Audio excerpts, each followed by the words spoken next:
Hey guys, what's going on? Welcome back to the third part of the atomic structure and periodic table topic for chemistry GCSE.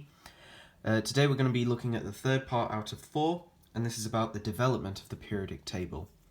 So the atom has developed over time, or conceptions of it have developed over time. So originally, back at the start of the 19th century, it was proposed, well before that in fact, it was thought that atoms were simply solid spheres, and that they looked kind of similar to this. They were just a solid sphere that's building the building block of everything around us. However, in 1897, J.J. Thomson conducted some experiments, and he proposed the Plum pudding model, which is basically where the atom is a positive mass with small negative masses he called electrons dotted throughout it. So he was the one who actually discovered the electron. However, he proposed them as just floating around in the kind of like in a plum pudding, which is where you have the dough and then you have the plums in it just dotted around. But later on, Rutherford conducted an experiment where he shot alpha particles, which I'll cover in the radiation topic when I get onto that.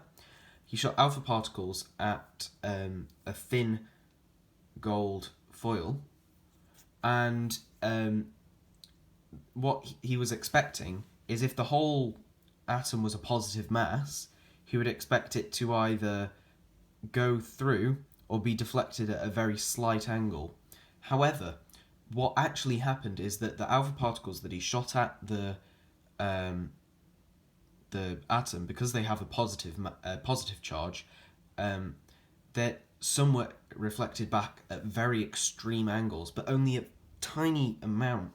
And then most went right through or were deflected at very, very slight angles.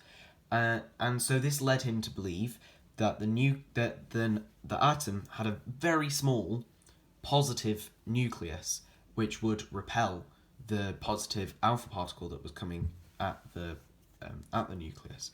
So he proposed that instead of looking like this, it would look more like this, with the smaller nucleus in the middle, positive nucleus in the middle, with kind of electrons dotted around, similar to the plum pudding. However, the small bit in the centre is the only positive mass in the atom. However, Niels Bohr later on went on to propose that it was again slightly different to this, because if the electrons were just kind of around, then they would be pulled into the centre, because opposites attract.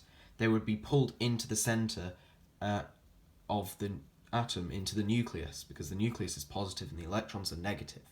So he proposed that there are these orbits or shells, like in this diagram here, and the electrons move around in an orbit in these shells, and this keeps them from collapsing inwards, which is what would happen in this model.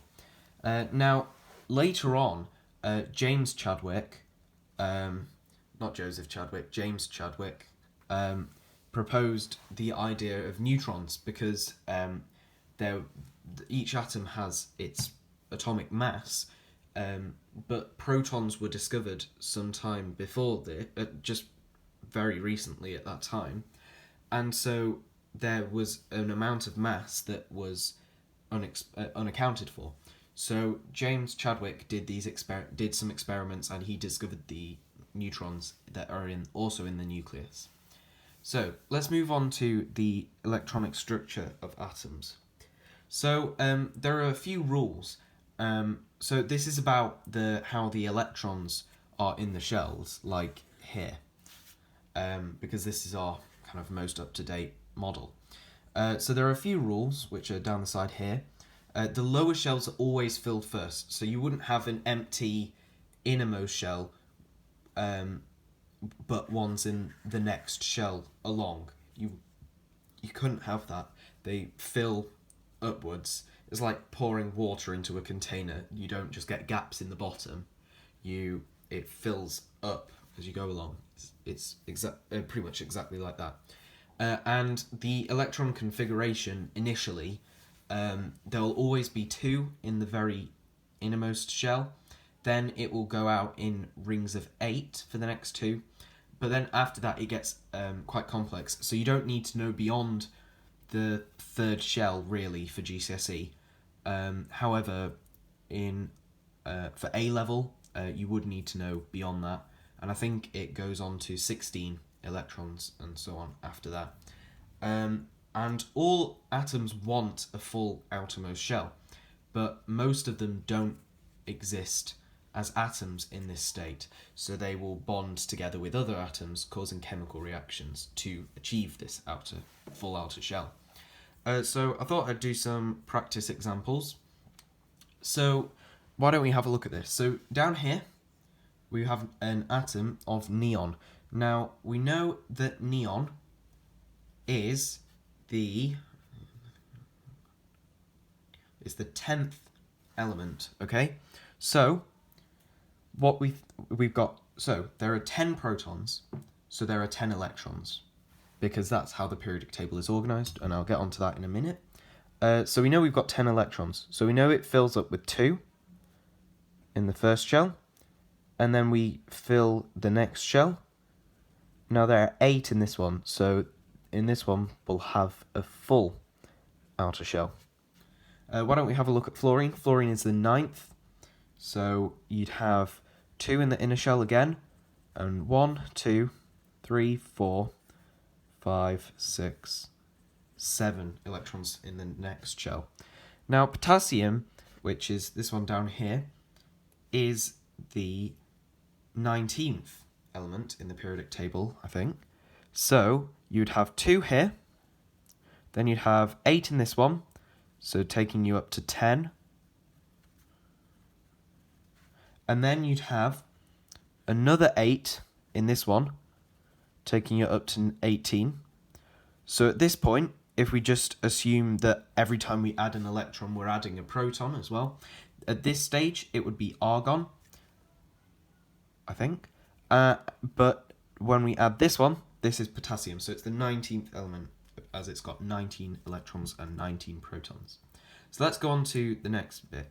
So the periodic table wasn't always like it is now, where you have something along the lines of this work of art.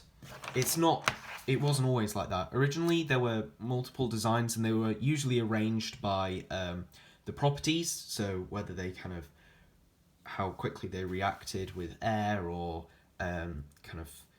the general properties, whether they were magnetic or not, or it would be by the relative atomic mass, because they didn't know about protons back then. They only knew of the general mass of an atom. So and also many of the elements that we know now weren't actually discovered back then, so they couldn't organise them in an effective way, because it was like trying to complete a jigsaw puzzle without all the pieces. So a man called Dmitri Mendeleev, who is an absolute mad lad, he made the modern periodic table, and he organised them by atomic mass and took the properties into account. So before it was always a bit of a compromise, but this one, he took both into account and made the periodic table based on this. So an example of this is where tellurium and iodine are in the periodic table, because tellurium actually has a heavier mass, so you'd expect it to go iodine, tellurium.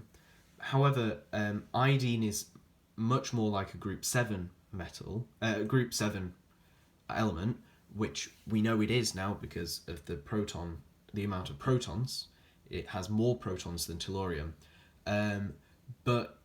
So Mendeleev placed iodine after tellurium rather than before it, which I don't think any other scientist at the time would have done if they were organised by ascending atomic mass. But the other thing that Mendeleev did, which was amazing, is he left gaps for other elements, and he would leave these gaps and fill them in with placeholder names, such as like Eka manganese, which we now know is technetium. Sorry if I'm butchering any of these pronunciations. And then there was Eka silicon, which is, I think, germanium.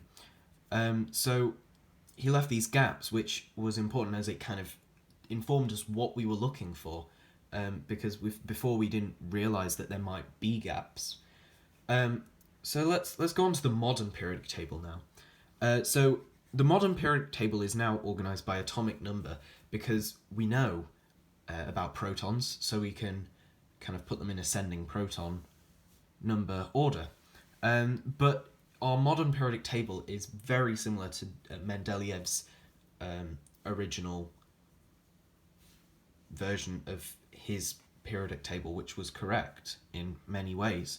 But the periodic table is important because it allows us to predict the properties of elements. So, say you didn't know the properties of something like potassium or something. Well, metals are generally on the left-hand side, and the non-metals are on the right-hand side. So you can say, right, potassium is on the left-hand side, so it's a metal. Okay. In the group, which is the row going down, the group is organised into similar properties because of the electron configuration. So we could say potassium's in group 1. So because group 1, the reactivity increases the further down you go, potassium will react more vigorously than sodium, and it will react rapidly with water and air, so it will corrode very quickly as well. Now, and the period, which is the rows going across,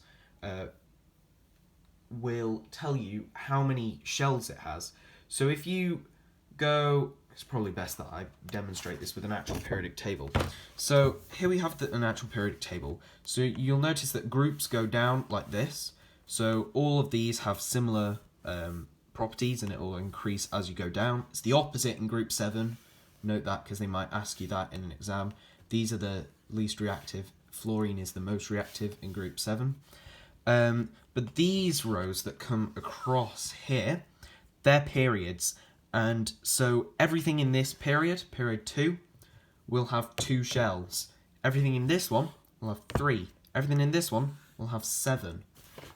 So, and we can use that to predict the properties of an element. Well, I think that's all I've got for you. So I hope you found it informative. The next part will be coming tomorrow, and I hope you enjoyed it. So good night and God bless.